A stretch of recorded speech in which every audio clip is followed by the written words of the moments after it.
ఆ వానరాత్రి తలుపుపై వినబడిన ఆ ఒక్క శబ్దం మా ఇద్దరి గుండెల్ని ఒక్కసారిగా ఆపేసింది. బావ మెల్లిగా నా నుండి దూరంగా జరిగి తలుపువైపు నడిచాడు. నేను భయంతో దుప్పటిని ఇంకాస్త గట్టిగా గుండెలకి అదుముకున్నాను. బావ తలుపు తీయగానే అక్కడ వర్షంలో పూర్తిగా తడిసిపోయి బావ తమ్ముడు నిలబడి ఉన్నాడు. అతని ముఖంలో కంగారు స్పష్టంగా కనిపిస్తోంది. అన్నయ్య, ఇంట్లో వాళ్లకి మీ ఇద్దరి గురించి తెలిసిపోయింది. రేపుదయమే నీకు వేరే అమ్మాయితో నిశ్చితార్థం చేయడానికి నాన్న ఏర్పాట్లు చేస్తున్నారు. మిమ్మల్ని విడదీయకముందే ఇక్కడ్నుండి వెళ్ళిపోండి అని చెప్పి వాడు వెళ్ళిపోయాడు. ఆ మాట వినగానే నా కళ్లల్లో నీళ్లు తిరిగాయి. విధి మా ప్రేమని ఇంత త్వరగా ముగిస్తుందా అని ఏడవడం మొదలుపెట్టాను. కాని బావ అర్జున్ నావైపు వచ్చాడు.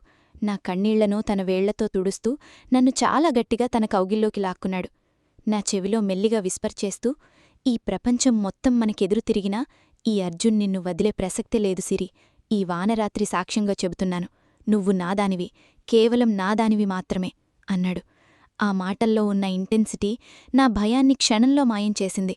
బయట వర్షం కొడుతున్న శబ్దం మా గదిని ఇంకాస్త నిశ్శబ్దంగా మార్చేసింది. నా చేతులు వణుకుతుంటే బావ నా వంక తీక్ష్ణంగా చూశాడు.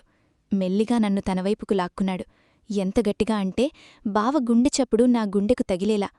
నా ముఖాన్ని తన రెండు చేతుల్లోకి తీసుకుని నా నుదుటిపై చాలా ఇంటెన్సివ్గా ఒక ప్యూర్ లవ్ అండ్ ట్రస్ట్తో ముద్దు పెట్టాడు. ఆ క్షణం నా నుదుటిపై బావ పెదవుల స్పర్శ తగలగానే నా మనసులోని ఆందోళనలన్నీ ఒక్కసారిగా కరిగిపోయాయి. సైకాలజీ ప్రకారం నుదుటిపై పెట్టే ముద్దు కేవలం ఆకర్షణ కాదు, నేను నీకు ఉన్నాను, నిన్ను ప్రాణం కంటే ఎక్కువగా చూసుకుంటాను అనే నమ్మకానికి గుర్తు. బయట చలిగాలులు గిలిగింతలు పెడుతుంటే బావ పక్కనే ఉన్న వెచ్చని దుప్పటిని తీసుకుని మా ఇద్దరి చుట్టూ కప్పాడు. నన్నింకాస్త తన శరీరానికి అదుముకుంటూ తన బాహుల మధ్య నన్ను పూర్తిగా దాచేశాడు.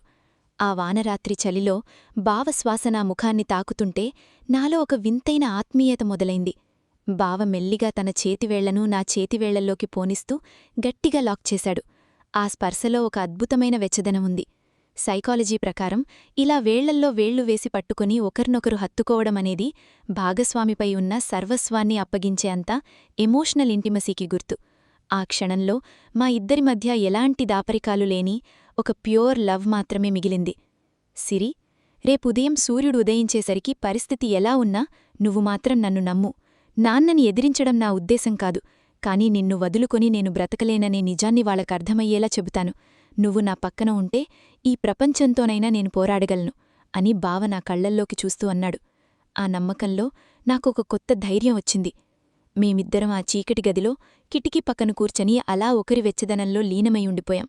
బయట మెరుపుల వెలుతురు గదిని తాకుతుంటే రేపు రాబోయే తుఫాన్ని ఎదుర్కోవడానికి మా ప్రేమ సిద్ధంగా ఉందని నాకర్థమైంది. కాని రేపుదయం రాబోయే ఆ తుఫాన్ని బావ అర్జున్ ఎలా ఎదుర్కొంటాడు? వాళ్ల నాన్నని ఎలా ఒప్పిస్తాడు? మా ప్రేమ గెలుస్తుందా? పార్ట్ 4లో చూద్దాం. మరి మీ లైఫ్లో కూడా ఇలాంటి ప్యూర్ లవ్ అండ్ ఇంటిమసీ ఉన్న పార్ట్నరుంటే కింద కామెంట్ చేయండి. ఇలాంటి మరిన్ని ఎమోషనల్ స్టోరీస్ కోసం ఇప్పుడే మిడ్నైట్ డన్ని సబ్స్క్రైబ్ చేసుకోండి.